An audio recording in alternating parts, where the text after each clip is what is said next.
Good morning my dear students, how are you? This is M Singh sir here. कुछ महीने पहले ये announce हुआ था कि उत्तर प्रदेश में 13 नए मेडिकल कॉलेज खुलने जा रहे हैं। वो किन किन जिलों में खुलेंगे वो भी बताया गया था, और ऐसा बताया गया था कि 2024 की काउंसलिंग में ये सारे के सारे मेडिकल कॉलेज शामिल होंगे।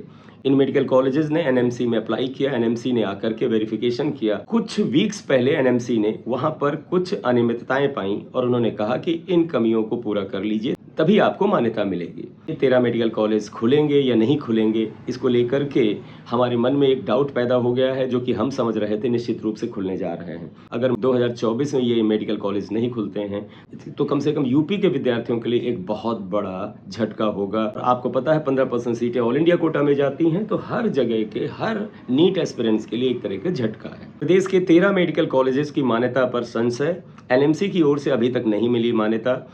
न्यूज़ ऐसे है कुछ बेटा, प्रदेश में 13 राज्य स्वशासी मेडिकल कॉलेज का निर्माण कार्य पूरा हो गया है। ये कॉलेज कुशीनगर, कौशाम्बी, सुल्तानपुर, कानपुर देहात, ललितपुर, पीलीभीत, औरैया, सोनभद्र, बुलंदशहर, गोंडा, बिजनौर, चंदौली, लखीमपुर खीरी, तो ये 13 जिले में ये खुलने थे। देश के 13 नए मेडिकल कॉलेज की मान्यता पर इस वर्ष भी संशय लग गया है। एनएमसी की टीम निरीक्षण कर चुकी है, इसके बाद भी अभी तक किसी भी कॉलेज को मान्यता नहीं दी गई है।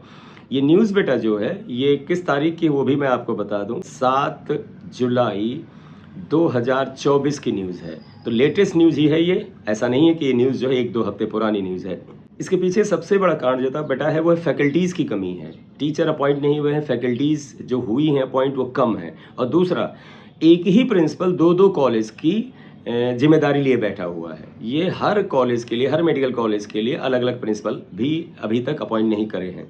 इन कॉलेजेस को संचालित करने के लिए वर्ष 2023-24 से तैयारी चल रही है। उम्मीद थी कि 2024-25 सत्र में इन कॉलेजेस में एमबीबीएस पाठ्यक्रम शुरू करने की अनुमति मिल जाएगी। इससे प्रदेश में एमबीबीएस की 1300 सीटें बढ़ जाती हैं। ऑब्वियसली बात, हर कॉलेज में लगभग 100 सीटें बढ़ती हैं, तो उस हिसाब से 1300 सीटें बढ़ जाती हैं। लेकिन अब यह उम्मीद खत्म होती नजर आ रही है, क्योंकि 24 जून को एनएमसी की टीम ने स्थलीय निरीक्षण में आधारभूत संरचना से लेकर फैकल्टीज की कमी पाई। फिर सप्ताह भर के बाद उन्होंने एक वर्चुअल सुनवाई की, यानी 1 वीक का टाइम दिया। उन्होंने कहा कि वर्चुअल सुनवाई करते हैं कि आप लोगों ने इन चीज़ों को सही कर लिया है, दुरुस्त कर लिया है।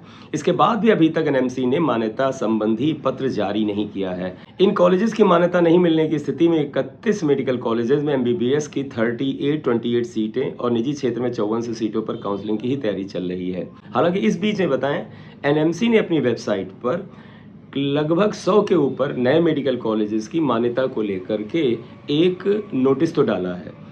तो ये पॉसिबिलिटी है कि उन कॉलेजेस में ये कॉलेज भी शामिल होंगे। तो हो सकता है कि अब इस पे कुछ क्लैरिफिकेशन आ गया हो।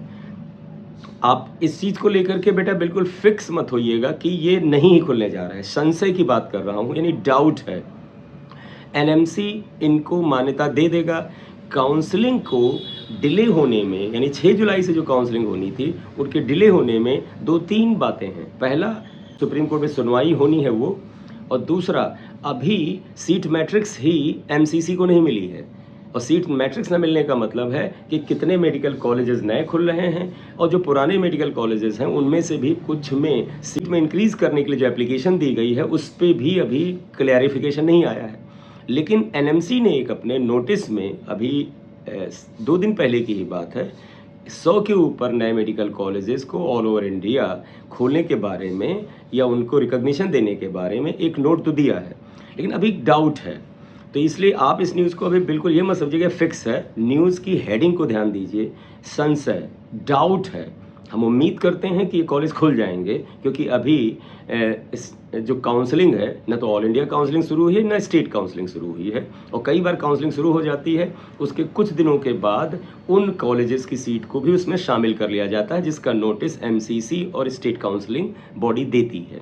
तो आप बेटा बिल्कुल मायूस मत होइएगा। उम्मीद करता हूँ गवर्नमेंट जो है वो इन कॉलेजेस को एनएमसी से जो रिकॉग्निशन है वो दिलवा लेगी, क्योंकि गवर्नमेंट कॉलेज है। प्राइवेट कॉलेज होते तो डाउट होता कि शायद ना मिले। गवर्नमेंट कॉलेजेस को मिल जानी चाहिए कि गवर्नमेंट के पास संसाधनों की कमी नहीं है। अगर ये 13 मेडिकल कॉलेज नहीं शामिल हुए तो गवर्नमेंट एमबीबीएस की 3828 सीटों पर काउंसलिंग होगी, और प्राइवेट जो मेडिकल कॉलेज हैं उनकी 5450 एमबीबीएस सीट पर काउंसलिंग होगी। और साथ ही साथ टोटल 2200 BDS सीटों की भी काउंसलिंग होगी, जिसमें कि गवर्नमेंट और प्राइवेट दोनों मेडिकल कॉलेजेस की सीटें शामिल हैं। जब अथॉरिटी से इस बारे में पूछा गया तो उन्होंने बताया कि जो शिक्षक भर्ती की प्रक्रिया है, यानी जो फैकल्टी मेंबर्स को अपॉइंट करने की प्रक्रिया है, वो चल रही है और इसको लेकर के एडवर्टीजमेंट भी निकाला जा चुका है और आवेदन को, यानी टीचर या फैकल्टीज के लिए आवेदन की अंतिम तिथि 26 जुलाई है।